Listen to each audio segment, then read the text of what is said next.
BRS ఎమ్మెల్యేలు assembly స్పీకర్ను కాసేపట్లో కలవనున్నారు. పార్టీ ఫిరాయించిన 10 మంది ఎమ్మెల్యేలపై అనర్హత వేటు వేయాలని కోరనున్నారు. పార్టీ ఫిరాయించిన ఎమ్మెల్యేలు తాము పార్టీ మారలేదని, అనర్హత వేటు వేయవద్దని ఇప్పటికే వివరణ ఇచ్చారు. వాళ్ళిచ్చిన సమాధానంపై వివరణ ఇవ్వాలని బీఆర్ఎస్ ను స్పీకర్ కార్యాలయం కోరింది. దీంతో ఆ 10 మంది ఎమ్మెల్యేలు పార్టీ ఫిరాయించినట్లు నిరూపించే ఆధారాలను బీఆర్ఎస్ ఎమ్మెల్యేలు అసెంబ్లీ కార్యదర్శికి ఇవ్వనున్నారు.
రైట్, 10 మంది పార్టీ ఫిరాయించిన ఎమ్మెల్యేలకు సంబంధించి బీఆర్ఎస్ ఎమ్మెల్యేలు అసెంబ్లీ స్పీకర్ను కాసేపట్లో కలవనున్నారు. ఇక ఇదే అంశానికి సంబంధించి మరింత సమాచారం మా ప్రతినిధి లివిల్ రెడ్డి అందిస్తారు. లివిల్ రెడ్డి,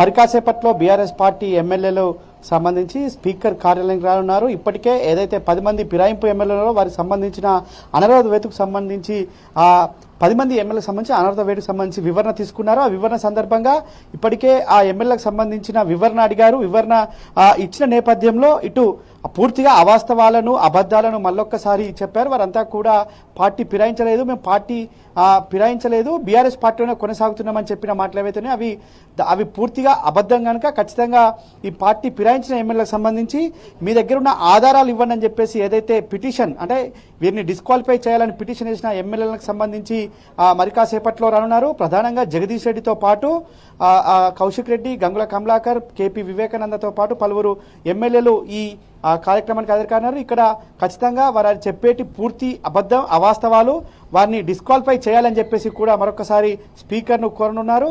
అయితే ప్రధానంగా గత పార్టీ ఫిరాయించిన ఎమ్మెల్యేలు ఎవరైతే ఉన్నారో వారికి సంబంధించి మొదటగా స్పీకర్ కలిశారు, స్పీకర్కు ఫిర్యాదు చేశారు. స్పీకర్ నిర్ణయం తీసుకోకపోగా హైకోర్టుకు వెళ్లారు. హైకోర్టుకు వెళ్ళిన తర్వాత కూడా హైకోర్టులో డిస్క్వాలిఫై చేయాలని వచ్చింది. తర్వాత డివిజన్ బెంచ్లో కొంత వారికి అనుకూలంగా రావడంతో నేరుగా సుప్రీంకోర్టు తలుపు తట్టింది బీఆర్ఎస్ పార్టీ. సుప్రీంకోర్టులో వాదోపవాదాలు ఉన్న తర్వాత మొన్న తుది తీర్పు వెలువడించారు. తుది తీర్పులో భాగంగా కీలకమైన అంశాలను సుప్రీంకోర్టు ప్రస్తావించింది. వీరికి సంబంధించి పూర్తిగా ఎవిడెన్స్ అన్ని కూడా బీఆర్ఎస్ పార్టీ సమర్పించింది. ఆ బీఆర్ఎస్ పార్టీ సమర్పించిన తర్వాత వారికి సంబంధించిన 10 మంది ఎమ్మెల్యేలకు సంబంధించి డిస్క్వాలిఫై చేయాలి, 3 నెలలలోపు నిర్ణయం తీసుకోవాలని చెప్పేసి స్పీకర్ను ఆదేశించింది. స్పీకర్ ఖచ్చితంగా నిర్ణయం తీసుకోవాల్సిందే అని చెప్పేసి కూడా తేల్చెప్పింది. ఈ నేపథ్యంలో స్పీకర్ సుప్రీంకోర్టు ఆదేశాల మేరకు 10 మందిని పిలుచుకొని వివరణ అడిగారు. వివరణ అడగడంతో పాటు వారికి సంబంధించిన అన్ని కూడా తెలుసుకున్నారు. కానీ వారు మరొకసారి పదే ఆమె అభివృద్ధి కోసం సీఎంను కలిసాం తప్ప ఎక్కడ కూడా మేము బీఆర్ఎస్ పార్టీలో జైన్ కాలేదని చెప్పిన మాటలు అయితే పూర్తిగా అవాస్తవం కనుక అవి నిజమా అబద్ధమా అని తెలుసుకోవడం కోసం స్పీకర్ మళ్ళీ ఇవాళ ఏదైతే పిటిషన్ దాఖలు చేసిన ఎమ్మెల్యే ఎవరైతే ఉంటారో వారందరినీ కూడా 3 రోజుల గడువుతో స్పీకర్ వారిని వివరణ అడిగారు. నిన్నటితో 3 రోజుల గడువు ముగిసినప్పటికీ నిన్న స్పీకర్ కార్యాలయానికి వచ్చి వివరణ ఇచ్చేందుకు బీఆర్ఎస్ పార్టీ ఎమ్మెల్యేలు ప్రయత్నించారు. కానీ స్పీకర్ అందుబాటులో లేకపోవడంతో టెక్నికల్గా రేపు రండి, ఇబ్బంది ఏం లేదని చెప్పినట్లు స్పీకర్ కార్యాలయం చెప్పినట్లు కూడా సమాచారం అందుతుంది. ఈ నేపథ్యంలోనే స్పీకర్ కార్యాలయం నుంచి నేను అంచనా చెప్పదు ఇవాళ స్పీకర్ కార్యాలయానికి వచ్చి లేదంటే స్పీకర్ అసెంబ్లీ సెక్రటరీకి ఎవరికైనా ఒకరికి వివరణ ఇవ్వాలని చెప్పేసి బీఆర్ఎస్ పార్టీ భావిస్తుంది. తక్షణమే వారిపై డిస్క్వాలిఫై చేయాలి. వారి డిస్క్వాలిఫై చేసేందుకు అనేక ఆధారాలు ఉన్నాయి. వారు ఎమ్మెల్యేగా కొనసాగడానికి అర్హులు కాదు, అనర్హులు అంటూ కూడా బీఆర్ఎస్ పార్టీ చెప్తుంది. బీఆర్ఎస్ పార్టీ ఖచ్చితంగా వారిని డిస్క్వాలిఫై చేసే వరకు కూడా పట్టుబడుతుందని చెప్తున్నారు. అంతేకాకుండా సుప్రీంకోర్టు ఆదేశాలు, అత్యున్నత న్యాయస్థానం ఆదేశాలు ఖచ్చితంగా తూచ తప్పకుండా పాటించాల్సిన అవసరం అయితే ఖచ్చితంగా ఉందని చెప్పేసి కూడా మనకు ఇక్కడ బీఆర్ఎస్ పార్టీ చెప్తుంది. అందుకు అనుగుణంగానే అనేక ఆధారాలు ఇప్పటికే సమర్పించాం. మళ్ళీ కూడా ఇవాళ స్పీకర్కి ఇచ్చి మేము వారిపైన ఒత్తిడి తీసుకొస్తాం, స్పీకర్ వివరణను అడుగుతాం, ఖచ్చితంగా డిస్క్వాలిఫై చేయాలని చెప్పేసి కూడా ఇవాళ బీఆర్ఎస్ పార్టీ చెప్తుంది. పార్టీ ఫిరాయించిన ఎమ్మెల్యేలు ఎవరు కూడా బీఆర్ఎస్ పార్టీతో సంబంధం లేదు, బీఆర్ఎస్ పార్టీ కార్యక్రమాల్లో పాల్గొనట్లేదు. అనేక మంది కాంగ్రెస్ కండువా కప్పుకున్నారు. కాంగ్రెస్ కండువా కప్పుకుంటే కాదు, కాంగ్రెస్ కార్యక్రమాలకు హాజరవుతున్నారు. దానం నాగేందర్ ఎంపీగా పోటీ చేశారు. తర్వాత కడియం శ్రీహరి తన కూతుర్ని ఎంపీగా నిలబెట్టుకున్నారు. తెల్లం వెంకట్రావు రాహుల్ గాంధీతో వేదిక పంచుకున్నారు. ఇలా అనేక కార్యక్రమాల్లో కూడా కాంగ్రెస్కి సంబంధించిన ఆ కార్యక్రమాల్లో బీఆర్ఎస్ పార్టీ ఫిరాయింపు ఎమ్మెల్యేలంతా కూడా పార్టిసిపేట్ చేస్తున్నారు కనుక ఖచ్చితంగా వారు పార్టీ ఫిరాయించారు, వారిపైన చర్యలు తీసుకోవాల్సిందే అని చెప్పేసి కూడా బీఆర్ఎస్ పార్టీ పట్టుబడుతుంది. ఇప్పటికే సుప్రీంకోర్టుకు అన్ని ఆధారాలు కూడా ఇప్పటికే పంపించింది. ఆధారాలు పంపించిన నేపథ్యంలోనే వారంతా కూడా సుప్రీంకోర్టు గైడ్లైన్స్ లో ఖచ్చితంగా 3 నెలలలోపు నిర్ణయం తీసుకోవాలని చెప్పేసి కూడా పట్టుబట్టింది.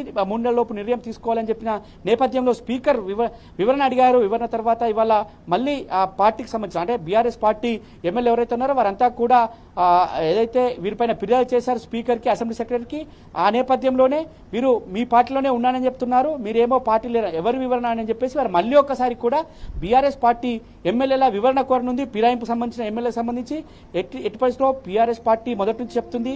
వారికి సంబంధించిన అనేక అంశాలు ఇవాళ బీఆర్ఎస్ పార్టీకి సంబంధించి వారు పార్టీ ఫిరాయించారు. పార్టీలోకి వెళ్ళి కాంగ్రెస్ పార్టీ కండువా కప్పుకున్నారు. రేవంత్ రెడ్డితో కండువా కప్పుకున్న తర్వాత మేము కాంగ్రెస్ పార్టీలో జాయిన్ అయినామనే విషయానికి కూడా మీడియా సమావేశాలు చెప్పారు. అవన్నీ ఆధారాలు ఉన్నాయి. అంతేకాకుండా చాలా సందర్భాల్లో చాలా కాంగ్రెస్ పార్టీ వేదికలపైన కూర్చున్నారు కనుక ఖచ్చితంగా వారిని ఎట్టి పరిస్థితుల్లో ఎమ్మెల్యేగా ఉంచేది లేదు, వాళ్ళను పూర్తిగా డిస్క్వాలిఫై చేయాల్సిందని చెప్పేసి కూడా బీఆర్ఎస్ పార్టీ మొదటి చెప్తుంది. మరి కాసేపట్లో స్పీకర్ను, అసెంబ్లీ సెక్రటరీ, కార్యదర్శిని కలిసి ఇదే వివరణ ఇవ్వనున్నారు సుందిరా. రైట్, థ్యాంక్ యూ లివిల్ రెడ్డి.